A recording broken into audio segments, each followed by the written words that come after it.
But we'll start it with Jesse. It's no problem. Hi, everyone. I'm back on, and I believe that the live stream is also back on. Can you guys hear and see me? Mm-hmm. Yes. All right. I think we are back live, and so we do apologize for that stream, but we...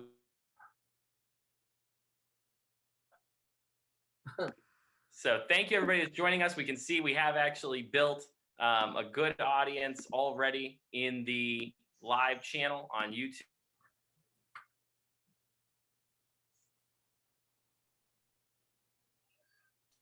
Jesse's currently demonstrating. Jesse Letterman. How bad it is without fiber. I'm Springfield City Councilor Jesse Letterman, and it's my privilege to welcome you all to tonight's virtual forum on municipal internet. In addition to welcoming you all this evening, I've also been tasked with sharing some information about how this group of elected officials and experts came together and what our goal is tonight. Last year, when it was announced that the primary internet service provider in many of our communities would implement a data cap on residential internet usage and begin charging for what, to our knowledge, was the first time additional fees for internet usage over the cap, we had all come together because it was really concerning to many of us in the midst of the COVID-19 pandemic, when many were relying entirely on the internet for work, education, healthcare, and so much more. And working together, we passed identical resolutions in each of our communities in opposition to arbitrary data caps. And with the announcement that data caps would be postponed by that provider until 2022, we've turned our attention to assessing internet options in our own communities. We share a collective belief that in this day and age, the internet is an essential utility and that proper protections and options should be in place to ensure affordable, fair, capable, and equitable access for all of our constituents. Which brings us to this initial conversation on municipal internet options tonight. And with that, I will allow my colleagues and panelists to introduce themselves. My name is Rebecca Lisi. I'm Holyoke City Councilor at Large, and I'm happy to be here this evening. Thank you. My name is my name is Sean Powers from West Springfield. I'm an at-large counselor here, born and raised. Thank you. Hi, I'm Gina Louise Shara. I'm Northampton City Council President and Counselor at Large for Northampton. Hello, I'm Bill Dwight. I'm not one of the experts, obviously, because I'm an elected official. I'm elected as City Councilor at Large in the city of Northampton. Hi, I'm Rosemary Sandlin, and I'm a city councilor in Agawam.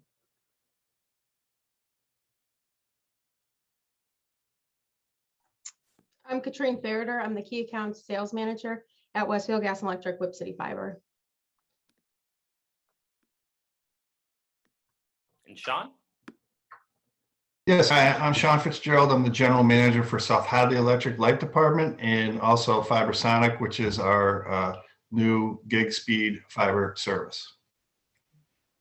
Tim? And I'm Timothy Paul, President and CEO of OmniPoint Technology. And Thomas Flaherty. Flaherty, General Manager of the Westfield Gas and Electric, Whip City Fiber. Fantastic. And we'll pass it over to Councilor Sean Powers with our first question. Very much, Jesse. So the first question tonight for the panelists is going to be, what exactly is internet fiber and how does it differ from what is mainly available in our communities today? And each panelist is going to have about 1 minute to answer if you can squeeze that answer into that time frame. Yeah, it is an easy answer. Internet fiber is simply a different mode of transporting data. Fiber optics are glass instead of versus copper or cable. It's much faster than copper. It's much faster than cable or DSL. And so it is another means by which data can be transmitted at high speed. And it's the wave of the future. Sean, you want to jump into? Sure, yeah. Same thing that Timothy said, you know, fiber is glass, has a glass core, basically transmit light rather than electric signal. unlike, you know, the traditional copper coaxial wires that most towns experience today. Couple of things, you know, about fiber is that fiber is considered the gold standard, if you will, of broadband now, mainly because of its symmetrical abilities to have upload and download speeds that are the same, and also the infinite capability to increase the load, if you will, on the fiber cable based on your equipment. Tom, do you want to add anything? Sure. With fiber, over the past 5 years, the technology has really blossomed here in Western Massachusetts with the spread here from Westfield and then out to the hill towns. The hill towns have been served through mass broadband, through a middle mile structure. They carry the transmission lines, whether it's mass broadband or another company called Crown Castle. And then the other communities are now owning their own fiber internet capabilities and able to control the volume, which is, you know, the gigabit speed for most of those facilities, and also control price in those same areas. That's one of the additional benefits of municipal broadband structure. And Katrine, did you want to add anything to what the other panelists had talked about in terms of fiber and kind of the difference between what is being offered currently in a lot of communities and what could be offered? Oh yeah, absolutely. So I come from the customer service side, and how we compare it to our competitor is that it's up to a gig. Like Sean said, it's symmetrical. And I know in our previous meetings, Sean emphasized on the Internet of Things. So you're going to see much higher speeds with gig to the home. And then in a competitive market, that's the selling point. We just emphasize on the fact that you're going to have your security systems. And then if everyone just counts the number of devices, I know in the future the devices are adding up. So it's more bandwidth for the devices to meet the needs of your home and everyone in it. And then it's good for telemedicine, telehealth, streaming right now. Definitely, it's for the future, the fiber. Great. And for our second question, we'll turn things over to Councilor Rebecca Lisi. Thank you, Jesse. I think we'll continue in the round robin style, and we'll ask Sean to go first this time, followed by Tom, Katrine, and then ending up on Timothy. And we'll keep in that order as we ask the other questions with the new lead. So this question is, what is the difference between a municipal option and what is currently available in our communities? So again, Sean, starting with Sean. Sure, great. Well, a municipal option like South Hadley's Fibersonic that we're deploying is owned by the customers, right? So that means that the customers, not the shareholders, own the company. Municipal-owned fiber deployments like the ones you see in Westfield, the ones you see in South Hadley and Chicopee, really, they require the municipalities to invest the capital to launch and deploy. So that's a major difference, is that the large incumbent providers, they have to launch and construct in some towns, but then they own it, and therefore they reap the reward and the benefit. So in towns like ours, where we have a municipal light plant and we've assumed the risk, and that's another big difference, is that MLPs have leaped off the edge and taken that risk for these fiber deployments. And the reason that you want to do something like that is it gives you the control, it gives you the ability to reap the reward and also be in the driver's seat, and then have some say in how your plant is constructed and how your customers are served, versus shareholder large incumbents. Really, they drive the bus and they go where the profits are, and more of a larger corporation approach.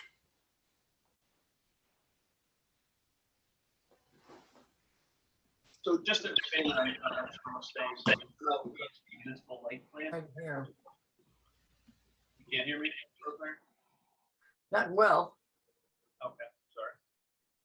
But to expand on Sean, a municipal light planner, MLP, is something, the legal term for a community to start the process to go into this business. One of the keys for Westfield, for even us as a muni gas and electric, is the fact that we can bring in non-tax revenue. So if you're going into the hill towns, they're able to pay for the plant through the profit or through the cost of the internet, but they're able to also bring in non-tax revenue. So in the future, if you see a West Springfield or an Agawam or Northampton or Hoyoke or Springfield get into this, the main goal is to stabilize pricing, bring a better product to the residents or the owners, as Sean said, in that community. A secondary goal is once you get to the point of paying off your debt service, you'd have that capability to have non-tax revenue as a bonus, and then to continue to build out. That's what we did here in Westfield.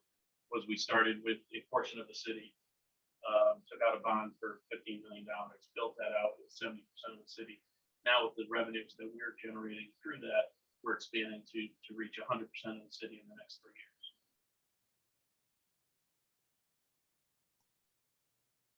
And I'm up next. So I think compared for the municipals, I think it just goes back to the local customer service. And I know my generation, we emphasize on shop small, local, and then I think it's just that different customer service tactic. So I know once we pick up the phones, it's familiar faces that you're dealing with. You're dealing with people that you know, rather than the investor-owned utilities. You're just familiar. I know you're walking in the street.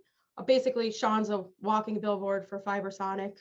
Tom and I are walking billboards for Whip City Fiber. And there's just a different involvement when you are owning your own municipal network. And so we're in a competitive market, and we didn't know if we would get the take rate because we're competing against Comcast. I know the hill towns that we're working with, they don't have anything else. They're either unserved or underserved. And we do have a very good take rate. Basically, after the total passings, we're about 50% of customers have converted over to Whip City Fiber. I think some of the struggles that we're continuing to work with is just education, and people it's change. So they just want assistance on the change. And we've done a good job by doing marketing events. And I don't want to say hand-holding, but just educating the customer on what their issues are or what they need further help with. And to be honest, we don't have many customers disconnecting service unless they're moving. So we're very proud of that. And Katrine, you just mentioned the term take rate, and just so that everybody at home who may be unfamiliar with what that means, can you explain it briefly? Yeah, so basically for simplicity, if we have 3,000 passings, so fiber is passing 3,000 homes, the number of customers that have signed up at 50% would be 1,500 customers. So that's Great. Successful, especially in a competitive market, and the number keeps growing. And then in the hill towns, it's much higher. It's 80 to 85%, we would say. Wow, that's great. And last but not least, Timothy. Oh yeah, everyone said the wonderful things. The option is that the municipal city or municipality actually owns the infrastructure. And by owning the infrastructure, they also have other alternatives. For instance, they can choose to not be in the business of being an ISP, an internet service provider, and actually they have the choice to lease out or choose internet service providers that would operate within that infrastructure that the city or municipality owns. That's a key component because it makes it competitive and it keeps the price within a great price range and affordable. The other thing is, when you look at today's digital age, everybody's cutting the cord, cutting the cable cord. So streaming and all of the other amenities that go along, or verticals, I might say, that can be offered on a fiber infrastructure, meaning lighting up your street cameras, EMS, and that kind of technology, home security. The municipality has the options whether or not to allow a company that could come in and deploy on their network for home security, or several companies, and or streaming television, which is really competitive today. And so I agree with all of those. I mean, we're doing projects down in East Hartford and other parts of the country where we're helping cities build their own municipal infrastructure and deploy their infrastructure. And this is key. But the biggest thing is the cost to the municipality. I heard Westfield talk about the bond they had issued. You do bear the cost of that expense, and it is passed on to the taxpayer. But in the end, the take rate, if you get that take rate, I mean, the passes are great, you get that take rate, that ROI for that city and that community can in turn pay for that network and that infrastructure. Mm-hmm. Thanks everyone for your responses. I want to ask one follow-up question about the take rate, however, just because it came up in this conversation here. Is the take rate 50% at 50% successful because of the market? Or is it like, would it be particular to each individual community or market that you would be in, or is the take rate variable? I think Go ahead. Oh, no, I was gonna say, I think it's variable depending on what the market is, but I know, as the saying goes, I'm a little echoing, that's okay. Once you build it, they will come. I do think that a lot of people, they don't think fiber is coming. And then once we release the area, and it's similar in the hill towns, once they see the trucks rolling, then they're ready to sign up for service. But we continue to, if you will, our pass bys, we continue to get new customers coming in. A lot of them are like refer a friend. So maybe it's the older generation because they're not comfortable just yet, but then maybe their grandchildren are assisting them converting over to fiber. So I do think the market, you'll see that the younger generations, they sign up quicker than the older generations, but eventually we convert over some of them. Right. And just to piggyback off what you said, not only do residential customers utilize the fiber infrastructure, the business take rate is yet another market within that infrastructure.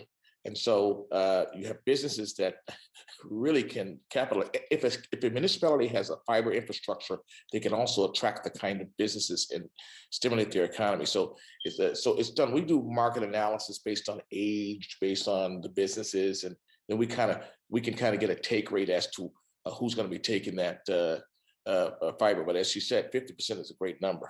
Whoever's getting 50%, they're doing great. And one adder to that, Rebecca, is I look at take rate a little bit differently, and that's a payback on the investment. When you're looking at it from us as a municipality, and Sean was involved with this back at 6-7 years ago here in Westfield, was what take rate would actually pay back our debt service. And that was calculated that we could turn a profit at approximately 30% take rate when you were looking at those passings. The profit at that point was a 6 to 7 year process before you turned into positive revenue. However, with that higher percentage, when you're looking at 40 to 50% plus our work in the hill towns, that's come a lot sooner for Westfield. So then Westfield's able to build out the rest of the city much quicker than was originally anticipated. Thanks, everybody. And our next question comes from Northampton City Council President Gina Louise. Hi. So in your experience, what have been the technical, the legal, and the community steps to establish a municipal fiber option? And we're going to go in that same order, is that right? So Sean up first. Okay, thank you, Gina. The largest challenge for me in my experience in both working in Westfield and working here in South Hadley is that establishing a municipal fiber option at the town leadership level or the municipal light plant level is the risk tolerance, is getting folks to clear that hurdle of dealing with that risk, because everything is hanging on that take rate. Launching an internet business, especially in a town with a pre-existing provider, can be overwhelming. So many of the leaders in that town, many of you who are grappling with this, I mean, it's a big decision, and the cost can be overwhelming. And so Many towns have placed this on the ballot. And typically what follows is the incumbent providers will shortly thereafter or during launch a campaign telling you how many of these projects fail and how they don't succeed. But what they don't tell you is how many of these that are being successful. And I think that this form is kind of expressing that there are more successful projects. And technical wise, you know, you have to plan, design, construct. You have to have a competent staff. You have to have people who can do make ready work on the poles and the wires. And then in the home and the customer service and the marketing. So there's a whole gamut of issues. But to me, the largest challenge is getting over that hurdle, getting the town leadership to commit and invest the capital. And as time rolls on here, less and less risk is there because nationwide, broadband communities shows a 50% take rate in incumbent towns. And then in underserved towns, it's 80%. And that's dead spot on with what they're seeing in Westfield. It's very close to what we're approaching in South Hadley. Thank you. Tom? Yeah, Sean hit the nail on the head. You know, when you look at the process of becoming a municipal lake plant, I don't want to say it's an archaic term as far as municipal lake plant, because you're not an electric utility. You're not necessarily a gas utility either. You're just becoming, you just want that capability to become a process under the Mass Chapter 164 laws. So when you become an MLP, that gives you the capability to have broadband, gives you the capability if you want to someday to purchase your electrical infrastructure or your natural gas infrastructure, which is a whole another animal. But with this, you can actually build out your process. That's what it allows your infrastructure and give you a level of control. When you look at this area, there's been hardly any to the home improvements by the incumbent, which in most areas is either Comcast or Charter. You know, there's been in some infrastructure improvement way prior to the home, but there's no fiber options out in this area other than right now municipal fiber. Agawam has a secondary option that's been proposed, but even at that, that's the advertisement on that site is a 300 megabit per second option. Most of the fiber I know for Fibersonic and Whip City Fiber is at a 1 gigabit option, which and it's a real number. I mean, when I had Comcast here in Westfield, I was paying for 250 megabits per second. My up and down was about 11 megabits per second when you ran it on speed test. Same day when I ran Whip City Fiber, it was 700 up, 700 down, and that was wireless. So the real numbers. You don't realize how much speed or how important that is until you have a technical call. I know we talked about it last week, but there was 25 or 26 devices connected in my own home. So we have 4 children, my wife and I, and between the number of TVs, computers, laptops, iPads, iPhones, everything that was going, and we never had any hiccup, any blip until my son had his Xbox plugged in to a Cat5 cable, and he was running it wirelessly, so it was running it an endless loop, which was sucking down the data. Once that was corrected, everything was back up and flying on. So when Katrina was talking about the doctor's appointments and things of that nature online, the at-home schooling, and whether that's going to continue in the future, that's going to be more of an option now in the future, where school systems are having Chromebooks and things of that nature that they're distributing. And if you have this fiber capability, it is a great piece and a great tool. And on the flip side, it's also a great tool from the school side going back out, where you're not having.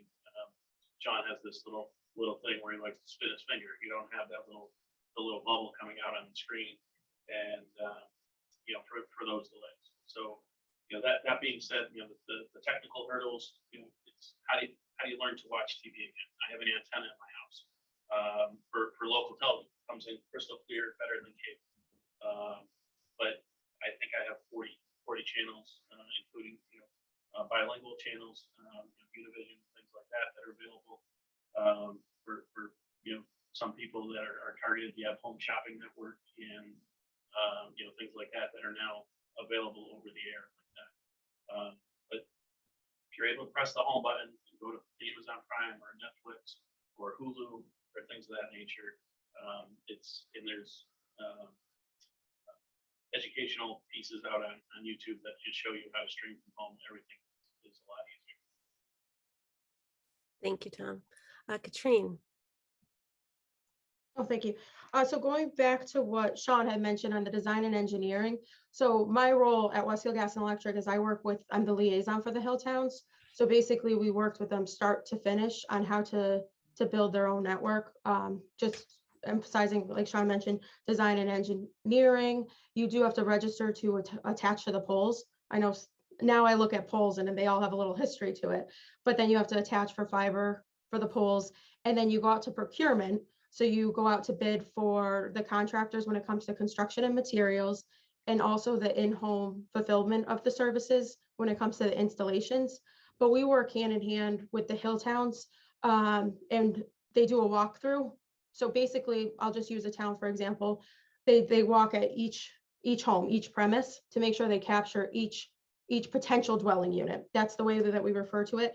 And then what they do is they group that cluster into about 265 passings. But what's critical in the design is you future-proof it. So you put spare fibers in case there's new construction coming up. So that's definitely critical. I know in one of the towns, we did the design 2.5 years ago, and then they actually have 15 new homes that were built. So we made sure that there was allocated fiber for each empty parcel. So that's definitely critical when you build your fiber network. And then here in Westfield, there's 97 different fiber service areas.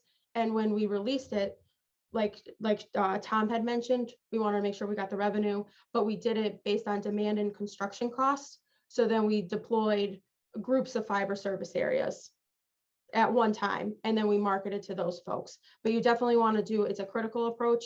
Tom refers to it as the smart approach. And actually, back in the day, Sean Fitzgerald, we were working hand in hand on the pilot area, we referred to it. So based on the success of the pilot area, then we deployed the next phases. And we've been quite successful, but it's a lot of hard work and dedication. And I know, just going back to the Hill Towns, we were the light at the end of the tunnel. They didn't think it was possible, but the first critical step is the municipal light plant, establishing yourself as a MLP. Thank you, Katrine. And Timothy. Oh, you're muted, Timothy. Just to piggyback off what they said, it's commendable to see what you're doing. The technical part is obviously a lot of work, the design and the deployment and the build out. But more importantly, the town or the municipality controls all the right of ways and the public ways. And so as a municipal town or community, you control the road right of ways and roadways, etc. The community buy-in that we found has been as a result of the verticals, the other additional services that you offer. I mean, if a person's going to switch from the traditional internet service provider, they're going to want to see the same or experience some of the same quality of life experiences, such as the streaming television and all those other things that go along with it at an affordable price. And I think that's what fiber does. It allows you to do that at an affordable rate. There's another part of it that a municipality could do, and we've done it, and we're actually doing it right now. It's a private-public partnership. And with those private-public partnerships, the developer or the internet service provider builds out the infrastructure of the network, and the municipality actually owns the network, and they operate on that particular network. It mitigates a lot of the legal part of it, because a lot of that legal risk is on the ISP as versus on the municipality. But one way or the other, the services that you offer those customers are going to be a key, as she says, to that take rate, and they're going to really have a better experience, a quality experience, because streaming is just the way to go today. Thank you. And our next question comes from Bill Dwight. So actually, you all brilliantly answered the question that I was going to ask. And so if everyone will bear with me, I'm going to go rogue a little bit. I would imagine a lot of people attending this and participating in this or watching this have emerged from COVID and the COVID pandemic a little wiser or a little more aware of what the value of broadband access is. I mean, before we just used to, as Sean, I think, said earlier, we used to think of cable as cable. It was TV, it was home shopping network, it was a cable package. But folks now understand that this is a critical utility, a critical lifeline to education, as healthcare, banking, work, business, emergency services, everything that we find essential in the community. And I suspect that people are here trying to figure out, is there an alternative for Comcast or for Charter or for whomever they're actually subscribers to? And I think you guys made an excellent case. But I think one of my concerns is that we get a little wonky in our descriptions and explanations, because the problem is that probably a lot of folks coming to this are just like me.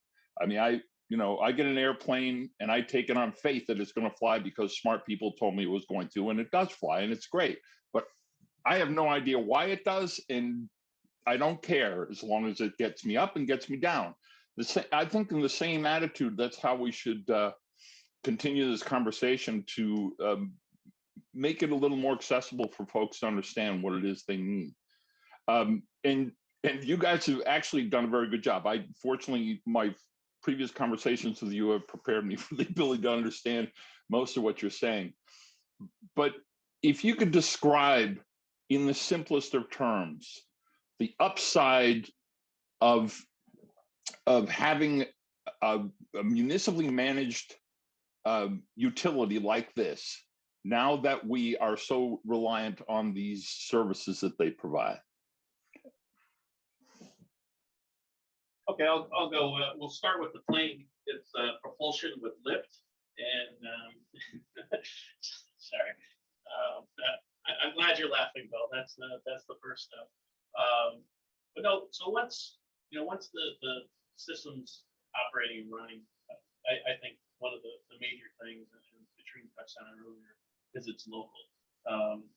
For us in South Hadley, where you're calling our customer service, which is soon to be 24 hours a day for fiber and for our gas and electric side, where you call up and Katrina Ferriter answers the phone and says, "Hey Bill, how you doing? King Street's out. You got something going on up there. We'll send Jameson Cotta right up to go work on it." And it's everything's local. That's the upside of Westfield Fiber. That's the upside of Fibersonic. That's the upside of Oil G&E. That's one of the keys of our gas and electric side. If there's an issue and your natural gas is out at your home, you can call Westfield Gas and Electric, and just had a report. Our response time is 22 minutes on average last year. So our side on fiber is the same. We call our customer service, and we have our technicians take their trucks home at night, and they respond. They actually, a couple of them actually live in the hill towns, so they don't have to come all the way back to Westfield, take a half hour, pick up the truck, and go back away. For Comcast, they're calling out to Andover, North Andover, or maybe out of the country for their call center. So we're focusing now on local overnight right now from 11 o'clock at night to 7 in the morning. We are using a national service because we average 4 calls or something during that time frame. But now with the possibility of expanding into more local communities like yours, we're looking for that 24-hour a day area. The upside that South Hadley has and Westfield has is we have a billing system. I know for our billing system costs like $3 to $4 million for a billing system. If a community has to go out and do that, that's a huge expense. You already have that here. You don't have to create customer service. We already have that here. You don't have to create the technical service. We already have that here. If you need help with the technical side from your router or internal wiring, we have that expertise here as well.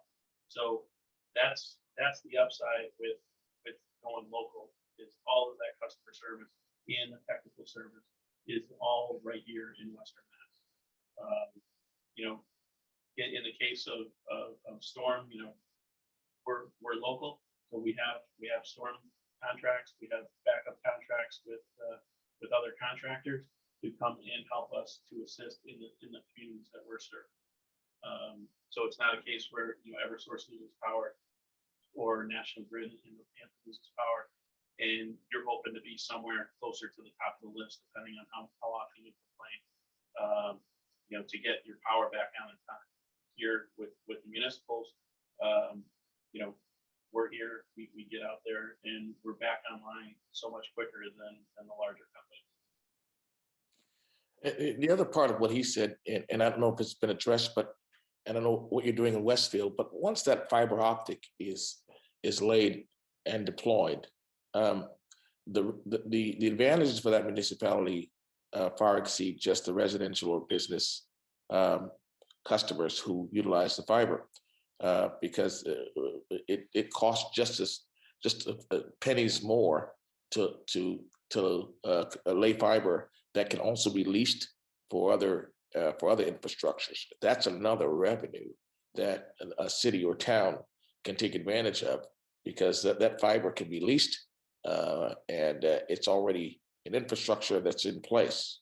But to your advantage in Westfield, where other cities like Springfield may not have a gas and power, a light side of it, you have an infrastructure already, a knock, so to speak, that can answer the phone calls, that can do those things. Cities that don't have that need to be prepared to bring that on, and that is an expense in terms of the CRM, the billing, and those other things that you probably need to look at and be very aware that is a cost, and that training those folks for tier 1 and tier 2 support, technical support, they already have an infrastructure. If you're a city or town that does not have that same infrastructure, there is an additional cost for build out on that. I just wanted to make that key point. Yeah, and I was just going to add a couple of things. From the municipal light plant, there is a benefit working MLP to MLP. I know we always work with Sean, but then what we do with the hill towns, I always refer back to that because I look at you as town 21, if you will. But with the hill towns, then we have the buying power of municipal MLP to MLP. But then going back to Bill's first question, I think of it on a customer service perspective, is who am I talking to and what's their pain point? I know a lot of people, it comes down to cost. So why do they want the fiber network compared to what they're currently having with the competitor? I know when it comes to cost on our bill, you're not going to get rental fees when it comes to the router. There's no taxes and fees, and we just sell it at no contracts. So because people, as soon as you say contracts, they're hesitant to convert over. So we say no contracts, we're here. And I just want to touch upon Tom with the local, they trust in us. That's a key factor, is the trust and the familiar faces. So going back to the trust. And then we just emphasize on cutting the cord. So it goes back to education. So it's constantly evolving. I know 5 years ago when Sean and I were working together, when he was my boss, we didn't convert people over because you couldn't stream sports. So as years went by, then more and more people converted over because it evolved. And then now the phone systems, the phones are kind of a dying item. So I know we do offer voice over IP, but it was interesting. I had an aha moment at one of our marketing events in the hill towns, because someone chimed in and they said, you don't need a phone system to call overseas. You can FaceTime, you can Snapchat video, you could do Zoom. So you really don't need a phone system anymore. So it's just evolving, but I think it depends on which customers you're talking to, if sports is critical to them, or if their computer, if they're constantly working on their desk, then you can hardwire it for the fiber. But I definitely think the fiber optic municipally owned network is just future proof. Yeah, and I'll make this brief. I'll just add, your question, Bill, is very important. You use the plane, you just accept it, right? It's the same thing with internet. People are just accepting what they've had for years. And this is about investment in your future and being proactive versus reactive. And the pendulum shift from COVID with, from needing more bandwidth was already happening, but COVID just sprinkled gasoline on the fire. And so it's happening sooner. And by 2030, a family of four is going to need 2 gigs symmetrical. So, to your point, this is probably the most important point, is that is good enough just good enough? No, you need to invest in your community, because internet is the new electricity in the 21st century. It's that critical. And COVID, people working at home, telemedicine, what we're doing tonight, Zooming, it's all dependent on good bandwidth. And if you don't have it, you will suffer. You will lose tax revenue. You will lose business. You'll lose a number of things. And so a lot of these MLP electric light plants have said, yep, we're going to do it. And so this is going to be the single most highest year of investment in fiber in the history of telecommunications. And that's another fact from the broadband community. So kudos to you for being proactive and participating in this, but hopefully that answers your question. I guess I'm up next. I knew very little about fiber until Jesse contacted me. We passed a piece of legislation, just like you did in Springfield and other communities. And my mayor decided to have a task force, which I'm on. So I've talked to, Tom before and Katrina. But my question is 2-part. What is the typical cost for the development of such an option, and how is it financed? And the second part of it is, what new revenue sources might be available in the near future to support development of networks?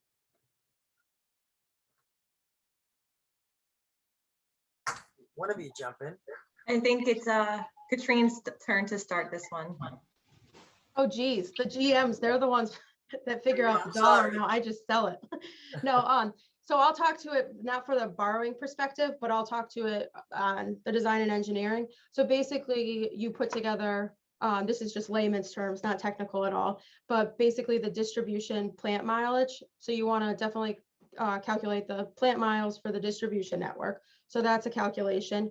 Another cost factor is the make ready, and that is a big unknown. So just to describe what the make ready is, so that's actually attaching to the electric poles. So they have to make the pole ready. So that cost, it does require dollar amounts. And then that's one of the unknowns when it comes to the time frame for that work to get completed for you to actually attach the fiber.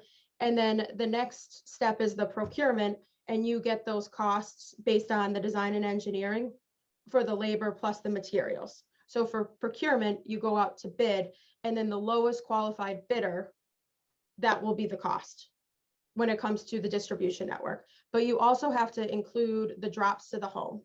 So for the drops to the home, you have to include, is it underground, is it overhead? How much is it to serve each potential dwelling unit? So we put together a premise planning report. And then some of the towns, they have an allowance, a drop allowance. So at that time, and that all goes out to the town vote, how much can they budget for? So that's also a cost factor. And then another cost factor that's included is the network components. So where is the heartbeat of the network? Where's the hub? So for the network components, I know here in Westfield, we have 3 different hubs, if you will. So each town is different. One of our larger towns that we're working with in Otis, they have 2 hubs. So the fiber to the homes are fed from those 2 hubs. So those are all calculations that you'll have to add up, and then Tom will go get the loan, and I'll sell it. I get a 50% take rate, and then I'll just follow up on Katrine for a little bit more information for Westfield. We self-borrowed about $6 million from ourselves, from Westfield Gas and Electric, and then we bonded for about another $15 million.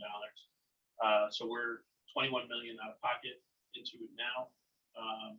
But with the profits that we're making, our total build out cost is estimated to be just over $30 million. So, but our profits over the next couple of years are going to carry that out, so we don't have to do any more bonding. So as far as smart growth here in Westfield, we started with a few FSAs on our own. We had that money coming in, which was kind of a trickle at that point. We then expanded with a $15 million bond that allowed us to hit 70% of the city. And then now, we have our last $8 to $9 million of build outs over the next 3 to 4 years.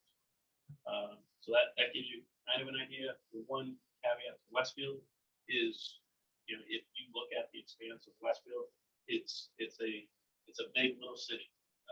We still have a kind of large farming community, so that's spread out. That can also develop into future fiber service areas.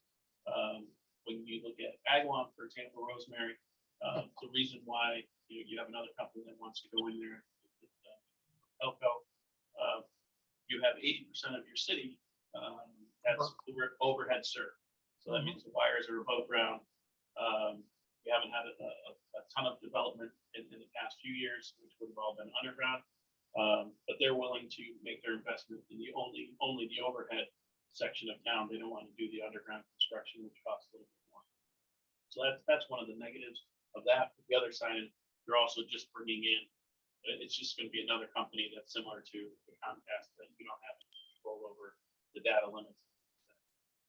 But so for Westfield only, we're looking at $30 million a year, or $30 million total investment, and we're not seeing any problem at all with meeting our debt service. I would say that it would also depend on the type of technology that you are using to deploy your infrastructure. For instance, in East Hartford, where we're deploying, and in Kenosha, Wisconsin, where we're headed in another deployment project, we're doing something called micro trenching, and I'm sure you've heard of it. And micro trenching is a fast deployable underground. I think it's a foot underground, not even usually the utility side of the road, which is a fast and effective way to deploy a network underground, which I think is really a new wave of the future. But on top of that, I think where Westfield and other cities are advanced and others probably are not, you may look at entertaining a public-private partnership where the city or the municipality does still own the infrastructure and can cap any kind of rates that would be done or offered on that network. And so, for instance, where we are, we have a lot of our private money that is backed by the pension funds or others. So it's not a taxpayer expense. It is, but it's still a private-public partnership. The municipality or that town will still own the infrastructure. Our investment is to operate on that infrastructure, to take the risk away from the municipality, but yet they own the infrastructure, and it's called an open network. So the city or municipality can allow any other provider to operate on that network, but their cost, there's no bond to them, there's no taxpayer dollars cost associated with that, and they still have the benefit of actually owning the network over the course of time. So I think that it's just another way that we've done it, an approach that we've done it, as opposed to bonds being issued and taxpayer dollars being used to actually build the infrastructure. But either way, you do get a return on the investment. Yeah, I won't go too deep with this because everybody answered it already, but it's 15 million to 35 million for most of the towns in Western Mass. I mean, when you boil it down, a town South Hadley size is roughly 15 million. We have 8,000 customers, 92 miles of poles and wires. You go to a town like Westfield and it's more like, 30 million. So that's the range you're in. And then it depends on who's managing it, constructing it, and overseeing it, because mistakes can happen quickly, and pathway can be your biggest nightmare. If you have bad pathway and you can't get through, you can't get constructed, your project can skyrocket. And so that's the most important consideration, that when you have a construction partner that you hire, make sure you have a lot of faith in them and confidence in them, because some may just walk away from neighborhoods and say, you know, yeah, we were going to do that, but we're not anymore. It's too expensive. And that's another reason that municipal light plants want to retain control, is because you're going to disappoint a lot of people if you don't, if someone says we're going to invest and then they don't come and do it. I just want to tell Jesse that is not the cost for the city of Springfield or you in Northampton or Holyoke. There's a bigger cost. So I just want to have a little fun. It's for the smaller towns. Absolutely. Agreed. Message received. So thankfully we have a little bit more time with our panelists to ask follow-up questions or just continue the conversation. So counselors, I'll look to you for other questions you have. And Jesse, do you have one? Yeah, thank you all so much. I mean, we're learning a lot here tonight too, and it helps us as we, talk with residents in our communities about, the potential of this future investment development of this technology. I think that one of the questions, though, that I'm sure folks who are watching, we've had a very good live audience following us on YouTube this whole time, is similar to kind of what Bill asked, but getting a little bit more in the weeds on it. I think what folks really want to know is if their municipality steps up and makes this investment, right? Whether it's through any of the various means that you all have talked about, which are generally, the same thing, and we know it'll be a different investment in every community. But what can they expect to see in terms of, are they going to be paying more or less than they pay now? What is the data showing us on that? And what is the service going to be like? Is it going to be better, or is it going to be worse, or is it going to be the same? Because I think folks that are at home, that's really what they want to know, is if they're willing to have their community make this investment, will they get better service at less of a cost, or will they get at least comparable service at less of a cost? What's the benefit there? And we can maybe open it up to all of you to share your thoughts on that. I can jump in. I think on the cost side of things, when I'm working, let's just say I'm trying to sell it to somebody, is what are you currently paying with your current provider? And do you really need all those TV channels if you're getting the premier service? So let's just say in Westfield, it's $69.95, so $70, and then you just stream. So you find the services that you want a la carte, and then you just do a price comparison to what you're currently using. And then I think it goes back to the local support. So that's the selling factor, and then you're reinvesting in the community. And then I know what we did in Westfield and in the Hill Towns is just, it goes back to education and just doing a little bit of hand holding. So we do have multiple marketing meetings, so then we can answer those questions, we can get people excited. And I know we did the pilot area to make sure that we were successful. So at that time, I know Sean and I were walking through different areas, hanging up door hangers. And the pilot area, what we did in Westfield, this isn't really answering your question about subscribers, but we did market with the commercial customers, kind of the lower income, a newer development, but we just had a geo cluster that reached all different markets. But I think a lot of people, it goes back to cost savings, and you're now giving back to the municipals rather than the investor-owned utilities. I know our comparison when it comes to, I don't want to call Eversource out, but if you open up different bills, they have different service charges. And then when you open up a Whip City Fiber and a WG&E bill, there's no additional charges. So that's our selling point here in Westfield, but it does go back to cost and what are you currently paying and how can we save you money? And the service is absolutely better, I'm certain. We're doing some work in Connecticut. The infrastructure is an old copper cable, and the quality of the service versus fiber, the customer would get a much superior quality of service, symmetrical speeds, higher speeds, less latency, greater opportunities for expanding their bandwidth.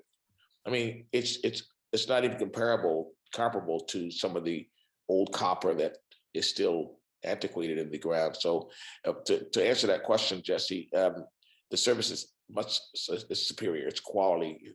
It's fiber, and it's the wave of the future. And all of the other things you can do on that network, especially looking at the future, IoT, all of the other things that you can do with that network, gives that customer an actual, real good customer experience.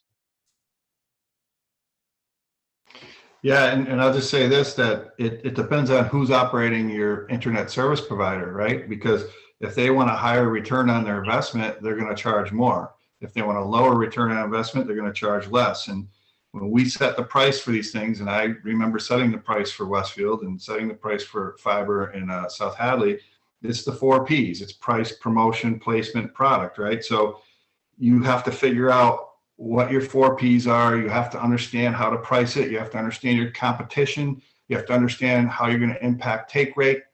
And then you set it. And then once you set it, you then see how effective you are and you can adjust. But we don't play the game of bait and switch of giving you a price and then 12 months from now, jack you up for another, 20, $50. And that's what people are fed up with. And so it really, when people ask the question, will it be as good? Our customers are raving about the service and about the product and about the way we treat them. And I would encourage you that if you make this decision, that you make sure you pick a vendor who understands all these things. Thank you. Can I just jump in a minute? Because I know we're talking a lot of small cities and the hill towns, but Tim, what do you envision for Springfield? Because I know that Jesse must be really interested in how you can bring fiber to Springfield. Can you talk about that? It's a large city. It's a lot of difficulties, a lot of apartment buildings, multifamily dwellings. Can you talk to that issue? Certainly, and we've already made a presentation before certain city council subcommittees, and then about a month ago to the mayor and his entire team on our approach to a public-private way to bring fiber to Springfield, Massachusetts. And it's a pretty, unlike the 30 million, you're looking somewhere in the tune of 100 to 120 million, which is a different cost altogether. But at the same time, you've got a larger population, you can get a larger take rate, and the economic benefits of having a city with an infrastructure of fiber it's a no-brainer. So we've already made a proposal to the city of Springfield, and they are now looking at some of the other towns that we've been working with, Salem, Massachusetts being one, Haverhill being another that we're working with, and looking at how that RP process was and seeing if they can model that to see what we can do in Springfield. Thank you. Okay, Rebecca is the next question. Thank you. So I've heard Timothy say this a couple of times this evening, and I feel like I've heard a few others of you say that fiber is the future. And yet I see a big 5G sign behind your head, Timothy. And I wonder, for those communities that have not yet developed their fiber infrastructure, is it too late? Is 5G the next big thing and we sort of like missed the opportunity to build out that fiber network? Or what would you say to, sort of drive home the point that you made earlier about fiber is the future? Well, you see the 5G behind my head, probably because there's various different types of fiber deployment, right? And so my colleagues would understand this in the spectrum of millimeter wave, which is a 5G or 5G 70, 80, or 90. It's a licensed FCC spectrum, which is where a lot of the carriers are in millimeter wave, or they're what we call CBRS, which is where they're buying auctions just so they can deploy their 5G. It's another way to deploy, but there are means of delivery of fiber in major cities like San Francisco. Google just bought out the company that did it in San Francisco with a wireless fiber network, which is considered a 5G network. Everything was wireless, point to multipoint. Every home received a wireless fiber connection, gigabyte speeds, redundancy, no failure. Google bought the company, is now replicating what they're doing. So that 5G does not mean 5G just in terms of the carriers in the mobility, but also fiber in the millimeter wave spectrum is considered can be considered a 5G deployment. I'll touch on that as well. So when you look at Massachusetts. So Verizon has had FiOS capability. You hear, Spectrum, 1 gigabit internet. You hear Comcast advertising. However, for years, I remember about 10 years ago when FiOS was out and calling saying, hey, I really like that instead of Comcast. And they're like, yeah, we're not coming to your area. And I'm like, oh, so when are you gonna be? And no, sorry, sir, we're not coming to your area. And it meant ever. I was just talking with one of the hill towns that we're working with, and they're concerned with the same exact question, 5G. And I'm like, you've had fiber in your town for 2 years, and you think 5G is going to come now? And he's like, well yeah, it's coming. And I'm like, you didn't have cable. You literally 2 years ago had 3 megabits per second call up internet that had the backstone. If you're going back, I grew up in West Springfield, and we had that back in the day, and that was the late 80s. We were working with that, and the concern was, oh, what's that next level going to be? And we're not gonna see that in my view, in honest opinion, we're not gonna see that here in Western Mass, because we don't have that population for that infrastructure improvement. That you're gonna see it all in the big cities first, and then slowly come out. So by the time 5G comes here, that it's going to be at 12G or 20G, because we're not in a market that's serviceable at that point, where they're going to return that profit that they. Okay, thank you. Bill. So, thank you. You've all been remarkably polite and respectful of the telecoms, and good on you for that. I'm not going to be so nice. The fact is that the Comcast of the world actually have enjoyed state-sanctioned monopolies, non-competitive contracts, and this came out of an antiquated concept when we actually started introducing cable to various regions and what essentially what most of us are using right now. And as such, all the people who participate in these, the elected officials have probably participated in ascertainment and establishment of a contract with these guys, and they're 10-year contracts. And you really don't get much of a say in the contract. I mean, you can say what you want, but the fact is that they could say, well, yeah, we're not coming, forget it. You don't want to sign a contract? Enjoy watching Channel 2, because that's all you're going to get. So the fact that we are in a significant transition point, and what you guys are offering is an opportunity. Well, actually, a former mayor of Northampton once explained to me what it means to be an elected official. We're elaborate complaint bureaus for the most part. And the purpose of that is when you pull into a gas station and you suddenly see the gas price has gone up 40, 50 cents overnight, all you're left with is yelling at the gas pump. That's it. Gas pump doesn't respond. There's no reaction. It's a large corporation. They don't care.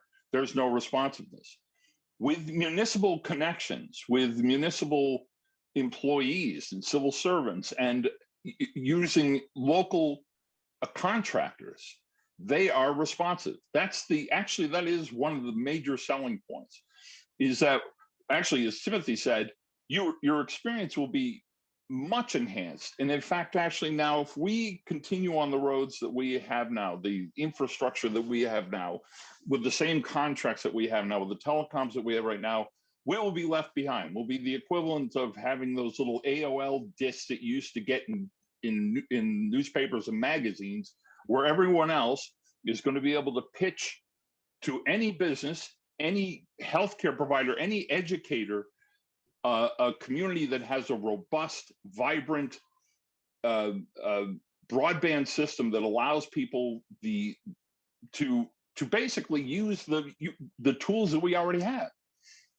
The fact is, the technology exists. We just can't experience it here for many of us. It's not like this is magic and it's coming. It's actually arrived. You can get better speeds in Belarus on your phone than you can get here in the western part of the state for the most part, and for all the states actually, for that matter.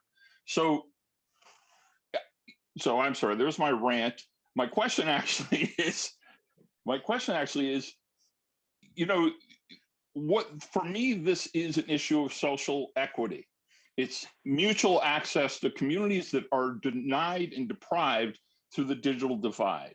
How do you guys, what hope do you offer us as we try to, as we try to offer the access that our community desperately needs and is now critically needs, and right now there isn't much hope that we can offer them? Can I piggyback on that, just so you can sort of answer these in tandem? Because along those lines, I have a question, which is, in your experience, what sort of flexibility or options does laying our own municipal fiber offer in terms of providing more affordable access for lower income households? So have you seen other municipalities use like a sliding scale or some way that there's a fee structure that allows better access for lower income families? That would certainly be in the urban communities, primarily a lot. There are now, I'm sure you're aware, the emergency broadband benefit that's come out that is available to subsidize for lower income folks who don't have the ability to afford the cost of internet. Those kinds of grants and subsidies, but you can scale it. And obviously it's your network. You can scale it and subsidize it any way you choose to. But back to what was said a little earlier, the purpose of my coming on this panel, many of you probably don't know, I have another hat. So on my other hat, on my spiritual social justice side, I got involved in this for the purpose of the social impact and the social justice and digital divide. I'm here to help offer any kind of expertise I have based on being down in the poorest counties in Alabama, where 80% of the people have no internet, down in the middle of nowhere, to providing the citizens and residents of in Virginia, bringing them into the 21st century. We've done it.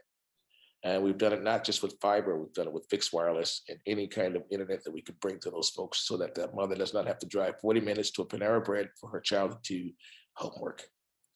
But we see the future of fiber, and we've been able to have some wonderful partners that now have joined us to say, look, we want to help you help communities bring fiber and the fiber infrastructure to their communities, because this is what they can build on. And so primarily you do have a hope. It is here, you do have a hope, and you just got folks here that just can assist you from their experience in helping you, lay out your network, design your network, build your network, and get it up and running, because it's definitely needed in your cities and communities. Yeah, just to touch on that a little bit further, Timothy, you give that example of getting outside the Panera Bread. We had that recently in Cummington, where if you went by the Cummington Library at 8 o'clock at night, there was 30 to 40 cars parked around there so the kids could do their homework, or at least download it to then go home and do it, and then go back to the library later on to then upload it back. So these were communities that are here within half hour of where we are, that didn't have this capability. You kind of shake your head.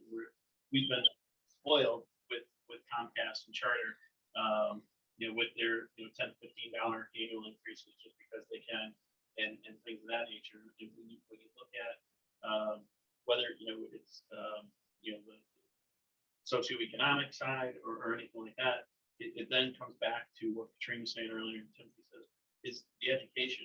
So when this product is available, you also find that in the lower income sections of town, they're slow to respond, slow to react. And they all have Comcast, they all have whatever, but you need to offer the programs, offer the hand-holding, go through whether it's Valley Opportunity Council, Salvation Army, things of that nature to help and reach out. So where they're getting support now, those people, and even to our own side on our electric and gas, who are the customers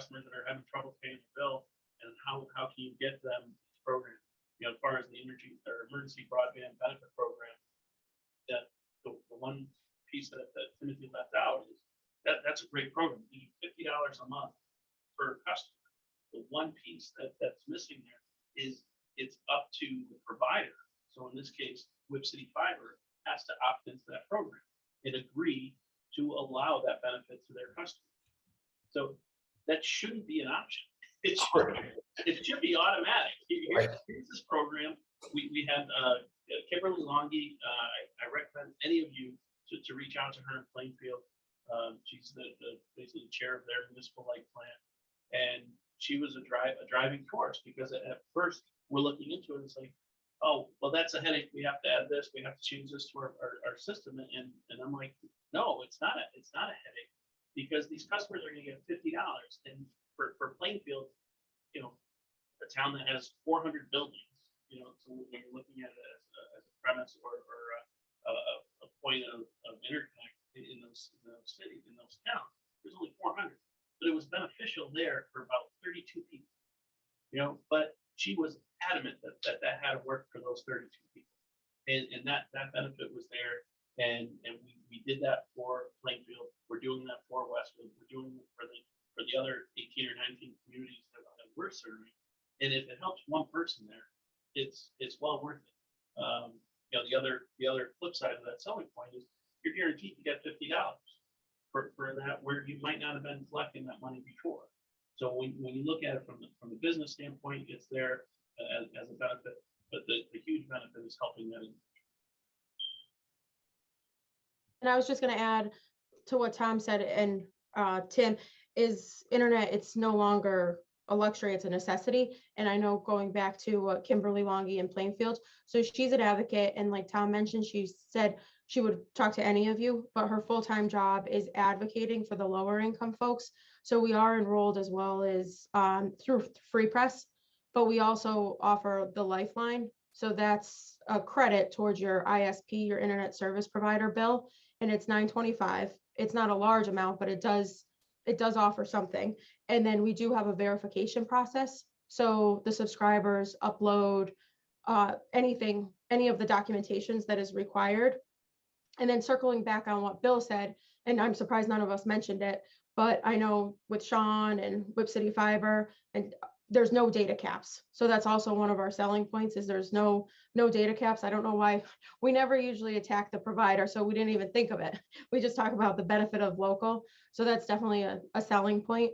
But the emergency broadband benefit plan definitely will help Westfield and the hill towns and your communities. But I know that my understanding is once the pandemic is declared over, then 6 months after that, that's no longer a benefit. But there's certainly, in Westfield, we didn't have a tier based on the income, because what we like to focus on is this is our offering for everybody. So the neighbor's not getting a better discount, but it is something to look at. We do have to say, people pay their fiber bill before they pay their gas and electric bill.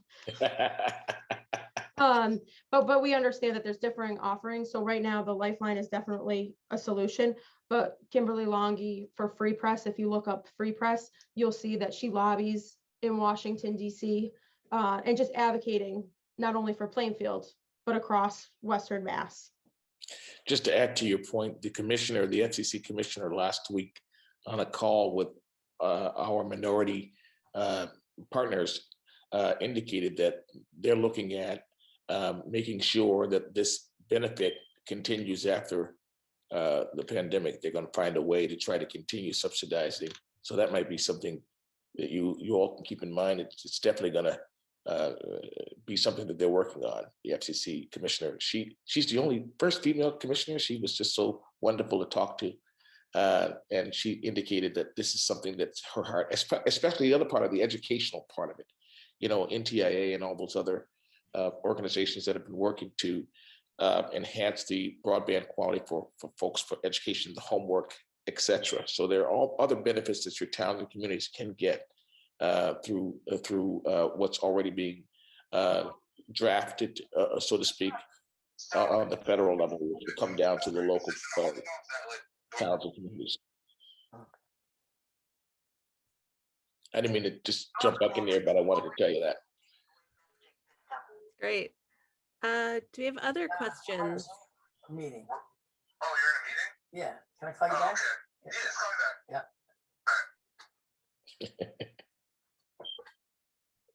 Sorry about that. That's all right.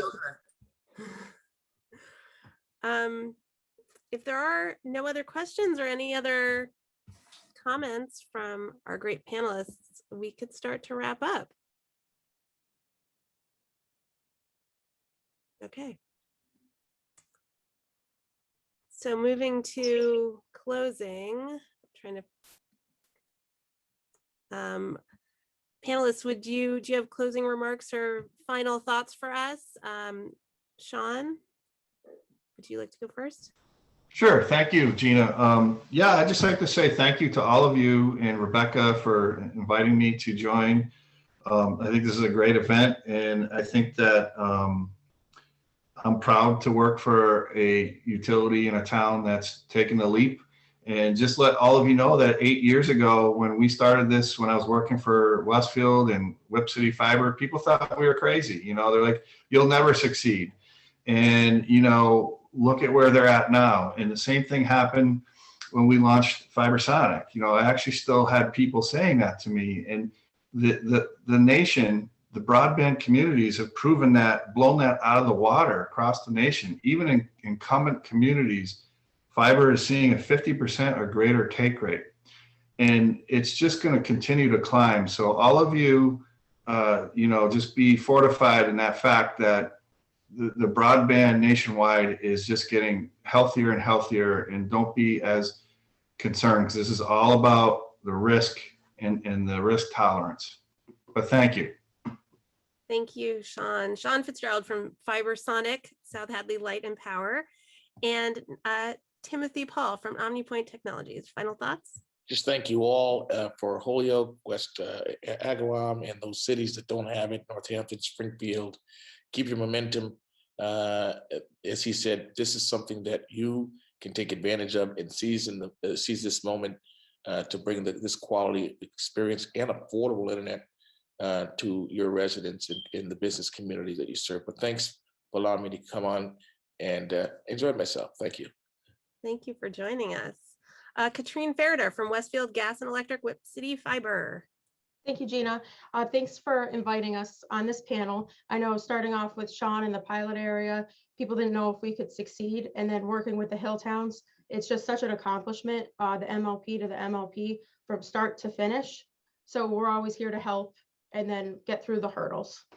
So thanks again. Thank you. And Thomas Flaherty of Westfield Gas and Electric and Whip City Fiber. Thank you all for the opportunity. One thing that I do encourage all of you to go back to your city councilors and your mayors and start the process to become an MLP. It's for cities. It's a longer process. You're looking at two elections, and you need to start off with a vote of your city council and buy-in from your mayor, whether it's a weak mayor format or a strong mayor format. But if you start that process now, you get on the ballot through this November, get on the second ballot, doesn't mean you have to do anything. Any cost to that other than the printing on the ballot, which you're printing those anyway. So I know it's an election year for the majority of you. It's a good plan or good platform to add to your running piece in your mailers, your involvement here today.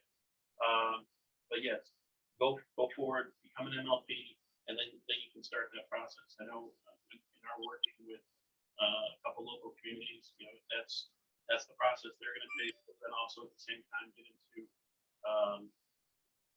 running pilot programs to start the get their toe in the water with the knowledge that they're going to go quite far along in this process, and then continue to make that investment.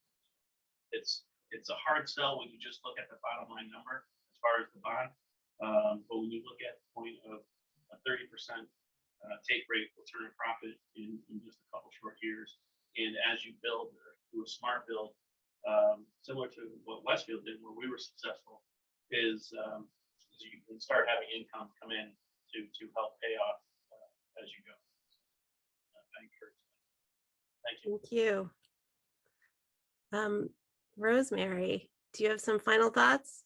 Yeah, I'm sort of perplexed here because we have options, and I'm glad that I've listened to Sean and Tom. Tom, we've done this before.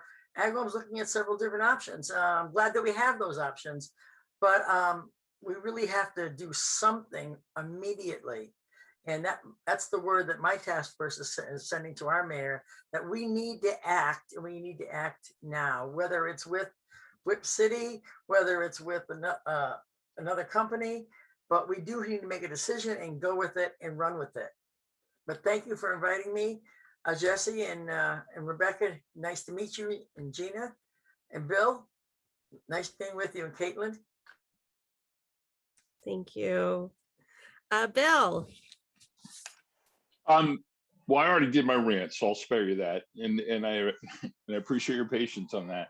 I also want to thank particularly Rebecca and Jesse, because they basically played Paul Revere to us and inspired us to actually remember that we're actually a region, and that we are strengthened by working together as opposed to separate silos. And you know, in this conversation, it impacts everyone of every strata, just like the pandemic did. No one is left untouched or unaffected by the ability to communicate or not. And so that reminder served for me, at least. You know, we hadn't discussed anything regionally for the most part since we've been disbanded as a county or counties. I mean, we still have the colloquial terms of cute little Hampden County and cute little Hampshire County and Berkshire County, but they mean nothing. There's no governments left. And as such, we don't get to work very well together. It was Boston that decided the counties were redundant and silly and not necessary. But of course, everyone who lives within 128 all live within 15 minutes of each other. That's not the case here. I'm very grateful for all of you and your work and your advocacy and the hope that you offered for us, because you know, I think, as Rosemary pointed out, the sense of urgency is real, and it was made very plain during the pandemic, of course.